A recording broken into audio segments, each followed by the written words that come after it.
Simak 7 ide bisnis dengan modal nyaris 0 rupiah.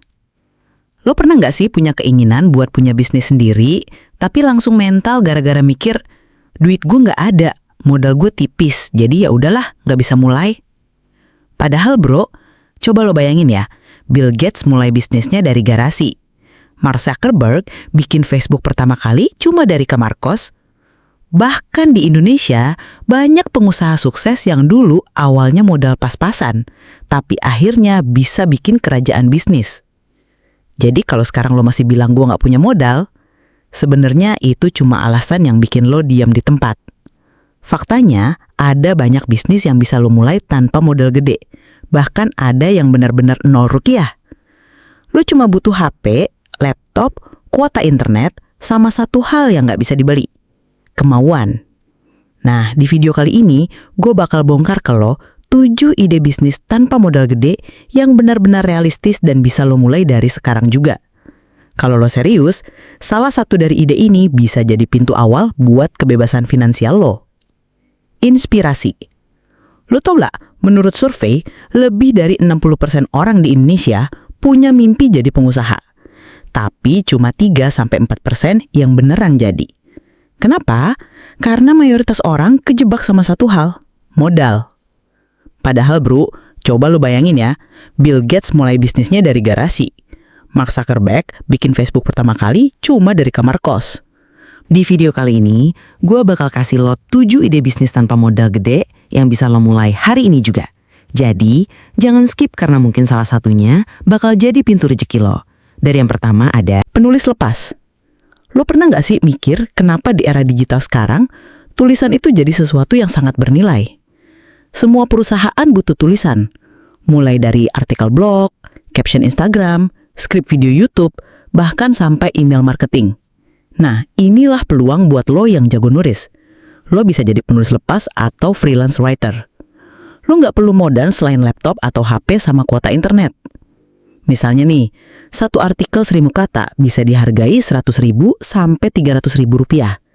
Lo bayangin, kalau lo bisa nulis 20 artikel sebulan aja, udah bisa dapat 2 juta sampai 6 juta rupiah. Dan itu baru permulaan.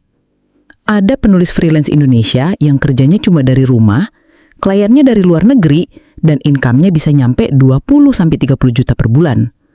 Kenapa bisa gede? Karena dia fokus ke niche tertentu. Misalnya artikel kesehatan atau teknologi. Tips gue, kalau lo mau masuk ke dunia ini, jangan cuma jadi penulis yang asal nulis. Pilih niche yang lo kuasain, bikin portofolio, lalu buka jasa di platform kayak Fiverr, Upwork, atau bahkan di LinkedIn. Jadi kalau lo suka nulis, ini bisnis yang literally bisa lo mulai dari 0 rupiah. Asisten virtual.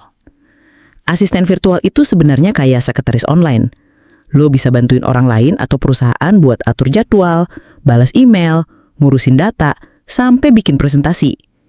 Dan ini lagi naik banget demand-nya karena banyak bisnis kecil atau entrepreneur yang nggak sempet ngurusin hal-hal administratif. Contoh simpel, ada pemilik online shop. Dia sibuk banget ngurusin orderan sampai nggak sempet balasin chat dari customer. Nah, lo bisa ambil peran sebagai VA. Modal lo cuma HP buat balas WA, atau laptop buat atur file Excel.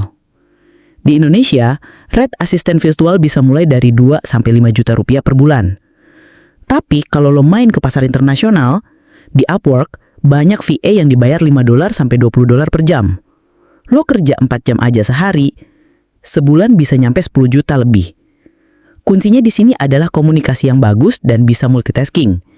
Jadi kalau lo orangnya teliti, rapi, dan suka bantuin orang, bisnis ini bisa banget jadi ladang cuan lo. Kursus online atau mengajar skill. Pernah kepikiran nggak, skill yang menurut lo sepele ternyata bisa dijual mahal? Misalnya lo jago main gitar, bisa bikin desain Canva atau ngerti Microsoft Excel. Itu semua bisa lo jadikan kursus online. Lo nggak perlu bikin kelas gede dulu. Cukup bikin video sederhana, rekam pakai HP, upload ke YouTube, atau bikin kelas kecil lewat Zoom. Bahkan ada platform kayak Skillshare, Udemy, atau lokalnya kayak Kelas Kita, yang bisa jadi tempat lo ngejual kursus.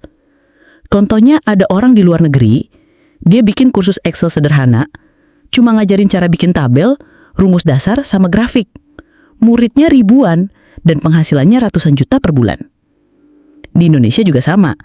Ada yang bikin kursus cara bikin kopi kekinian, dan laku keras karena banyak yang pengen buka coffee shop. Tips gue, jangan nunggu lu jadi expert kelas dunia dulu. Selama lu bisa satu langkah lebih ngerti daripada orang lain, lo bisa ngajarin. Jadi kalau lu punya skill, jangan dipendem, ubah jadi bisnis. Social media manager. Nah, ini bisnis yang paling relate buat anak muda sekarang. Hampir semua UMKM di Indonesia udah punya medsos. Tapi masalahnya, banyak yang nggak tahu cara ngelola. Feed-nya berantakan, caption-nya garing, interaksinya nol. Disitulah lo bisa masuk jadi social media manager. Lo bisa bantuin mereka bikin konten, atur jadwal posting, bikin strategi promosi, bahkan ngejawab komentar dari follower. Dan semua itu bisa lo lakuin cuma modal HP dan kuota internet. Rate jadi social media manager itu macam-macam. Buat UMKM kecil mungkin 1-2 juta rupiah per bulan. Tapi kalau lo main ke pasar internasional, buat brand gede bisa 5-10 juta, bahkan lebih. Apalagi kalau lo udah bisa ngiklanin produk lewat Facebook Ads atau TikTok Ads, value lo makin tinggi. Kuncinya nih, kreatif, ngerti tren, dan konsisten. Kalau lo aktif di medsos, kenapa nggak sekalian dijadiin bisnis? Affiliate marketing. Affiliate marketing itu konsepnya simple banget. Lo promosiin produk orang lain, kalau ada yang beli lewat link lo dapat komisi. Ini mirip kayak jadi sales tapi versi digital. Di Indonesia ada banyak platform affiliate kayak Tokopedia Affiliate, Shopee Affiliate, atau TikTok Affiliate. Misalnya lo review barang murah meriah di TikTok, terus taruh link di bio. Setiap ada orang yang klik dan beli, lo langsung dapat komisi. Komisinya bisa 2-10% tergantung produk. Kedengaran kecil, tapi kalau produk lo laku seru sekali, lumayan banget. Gue, jangan asal promosi. Pilih produk yang lo percaya dan sesuai sama audiens lo. Kalau lo suka gadget, review gadget. Kalau lo suka fashion, fokus ke baju atau aksesoris. Dengan begitu, orang bakal lebih percaya sama rekomendasi lo. Dropshipping dan e-commerce. Dropshipping itu bisnis jualan online tapi lo nggak perlu stok barang. Jadi sistemnya gini, lo upload foto produk supplier ke toko online lo, Shopee, Tokopedia, atau website. Kalau ada yang beli, supplier itu yang bakal kirim barang langsung ke pembeli. Lo cuma jadi perantara, tapi untungnya masuk ke lo. Misalnya, supplier jual tas Rp100.000, lo jual Rp130.000. Kalau ada 10 orang beli sehari, lo bisa untung 3 juta rupiah per bulan. Tanpa nyetok, tanpa ribet kirim barang. Tapi ya, dropship tidak ada tantangannya. Misalnya stok dari supplier habis, atau kualitas barang jelek. Jadi lo harus pinter cari supplier yang terpercaya. Kalau serius, lo bisa kembangin ke level lebih gede. Bikin brand sendiri, pakai sistem reseller, sampai main iklan digital. Ada banyak contoh sukses. Bahkan beberapa brand fashion gede awalnya cuma dropshipping doang, lama-lama punya pabrik sendiri. Digital marketing dan SEO. Digital marketing itu skill emas di era sekarang. Semua bisnis butuh promosi online, dari yang kecil sampai korporasi gede. SEO khususnya, itu bikin website bisnis bisa nongol di halaman pertama Google. Dan tahu nggak, perusahaan rela bayar mahal banget buat itu. Contoh, ada pemilik kue di Surabaya. Kalau orang ketik kue ulang tahun Surabaya di Google, terus toko dia muncul di urutan pertama, kemungkinan besar orang bakal order. Dan satu order bisa balik modal biaya SEO. Kalau lo suka analisa, suka main data, atau sekedar penasaran gimana cara Google nentuin ranking website, ini skill yang bisa jadi tiket lo ke income gede. Dan kabar baiknya, banyak materi gratis buat belajar. Jadi benar-benar nggak ada alasan lagi buat nggak coba. Jadi intinya bro, alasan nggak punya modal itu udah nggak relevan lagi di zaman sekarang. Justru dengan skill, HP, dan internet, lo bisa mulai bisnis dari nol banget. Lo bisa pilih salah satu dari ide yang gue kasih tadi, mulai kecil dulu, lama-lama berkembang. Karena bisnis yang kuat itu bukan dari duit duluan, tapi dari logika yang tepat, konsistensi, dan mental nggak gampang nyerah. Oke, sampai ketemu di video berikutnya. Salam cuan, salam dari Bisnis Logi. Jangan lupa like, komen, dan share video ini jika lo merasa tertarik. Karena membantu gue banget dalam mengembangkan channel ini.